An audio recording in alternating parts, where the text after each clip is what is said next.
Hi case Biju Nedumbassery ബ്ലോഗിലേക്ക് ഹാർദവമായ സ്വാഗതം.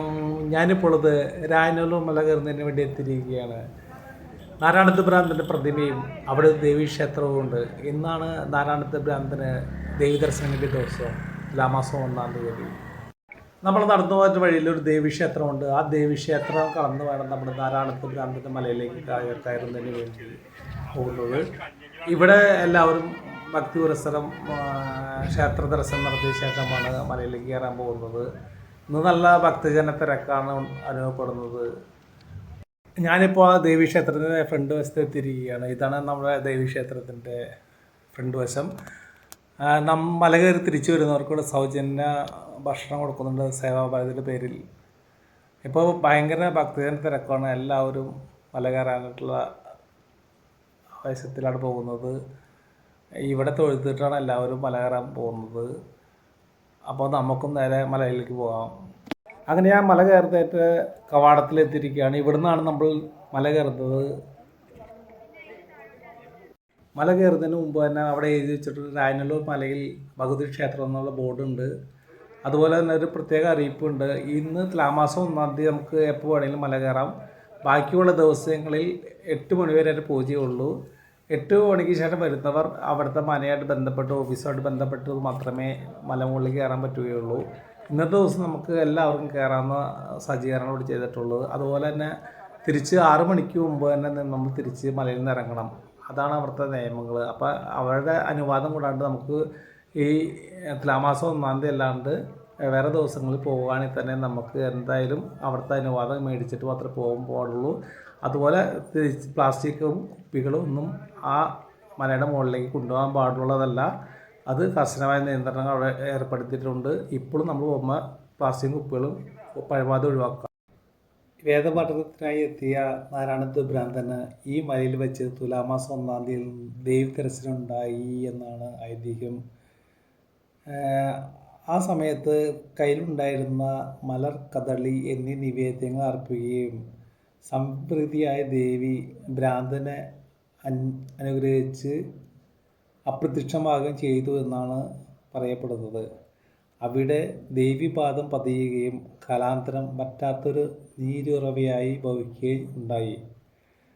ആ പാദത്തിൽ തുടർന്ന് മലരും കദളിയും മറ്റു പൂജാതി ദ്രവ്യങ്ങളും അർപ്പിച്ച് വെച്ചാരാധന നടത്തി വരുന്നു.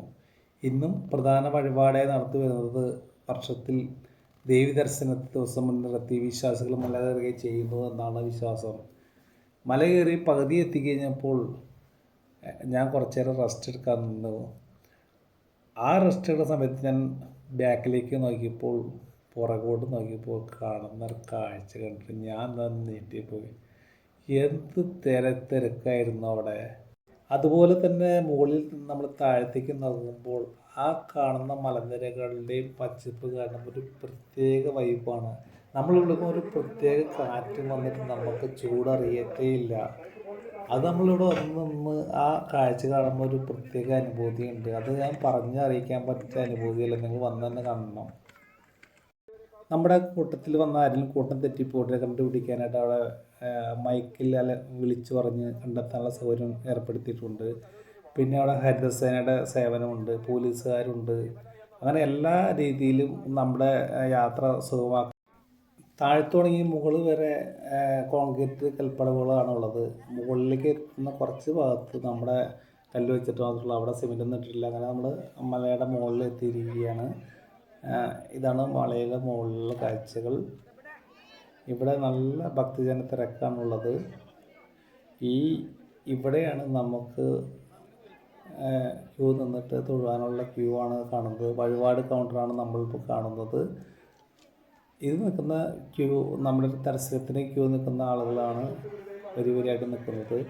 ഇതാണ് ഇവിടുത്തെ വഴിപാട് വിവരങ്ങളൊക്കെ കറക്റ്റായിട്ട് രേഖപ്പെടുത്തിയിട്ടുണ്ട്. ഇവിടെ തുലാമാസം 1-ാം തീയതി മാത്രമല്ല, വൃശ്ചികമാസത്തിലെ തിരുവാതിര ദിവസവും എല്ലാവർക്കും മല കയറാനുള്ള സൗകര്യം ഏർപ്പെടുത്തിയിട്ടുണ്ട്. ക്ഷേത്ര ഭാരവാഹികൾ അന്ന് അന്നദാനം കൂടെ ഉണ്ടായിരിക്കുന്നതാണ്. ക്ഷേത്രത്തിന് മുകളിലെത്തിയിട്ട് നേരെ ഞാൻ നാരായണത്ത് ഭ്രാന്തൻ്റെ പ്രതിമയുടെ അടുത്തേക്കാണ് പോയത്. സുരേന്ദ്രകൃഷ്ണൻ എന്നറിയപ്പെടുന്ന ശില്പിയാണ് ഈ ശില്പം നിർമ്മിച്ചത്. 1995 ഒക്ടോബർ 18-ാം തീയതിയാണ് ഈ ശില്പത്തിൻ്റെ നിർമ്മാണം പൂർത്തിയായത്. ഇപ്പോൾ നമ്മൾ സമുദ്രനിരപ്പിൽ നിന്ന് 100 അടി ഉയരത്തിലാണ് നിൽക്കുന്നത്. ഈ പ്രതിമയുടെ പൊക്കം 18 അടി ഉയരമുള്ള ഒരു പ്രതിമയാണിത്. ഇവിടെ നിന്ന് പുറത്താഴത്ത് നോക്കുമ്പോൾ റോഡിൽ നോക്കി തന്നെ ഈ പ്രതിമ കാണാൻ പറ്റും. ഈ പ്രതിമ കാണാനായിട്ട് ആളുകൾ വരാറുണ്ട്. ഇവിടെ എല്ലാ ദിവസവും നല്ല തിരക്കാണ് പ്രതിമ കാണാൻ വരുന്നതിന് വേണ്ടി. ഞാൻ പ്രതിമയുടെ അടുത്ത് ചെല്ലുമ്പോൾ അവിടുത്തെ MLA പ്രതിമയുടെ അടുത്തൊക്കെ ഉണ്ടായിരുന്നു, പോലീസുകാരുണ്ടായിരുന്നു. എല്ലാവരും ജനപ്രതിനിധികളും ഇതിനകത്ത് ഉൾപ്പെടുത്തിയിട്ടുകൊണ്ടാണ് ഇവിടുത്തെ പരിപാടികൾ ഗംഭീരമാക്കി ജയിപ്പിക്കുന്നത്. അപ്പോൾ നമുക്കങ്ങനെ MLA-നും കാണാനുള്ള ഭാഗ്യം എനിക്ക് നാരായണത്ത് ബ്രാഹ്മണൻ്റെ പ്രതിമയെടുത്ത് കിട്ടി. അവിടെ നിന്നും നേരെ ഞാൻ ദേവി ദർശനത്തിൻ്റെ ക്യൂവിൽ നിൽക്കുകയാണ്.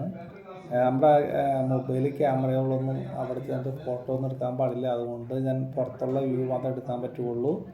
ആ നേരെ കാണുന്ന ക്യൂവിൽ കൂടെ പോയിട്ട് ഈ വശത്തെ തിരിച്ച് ഇറങ്ങണം.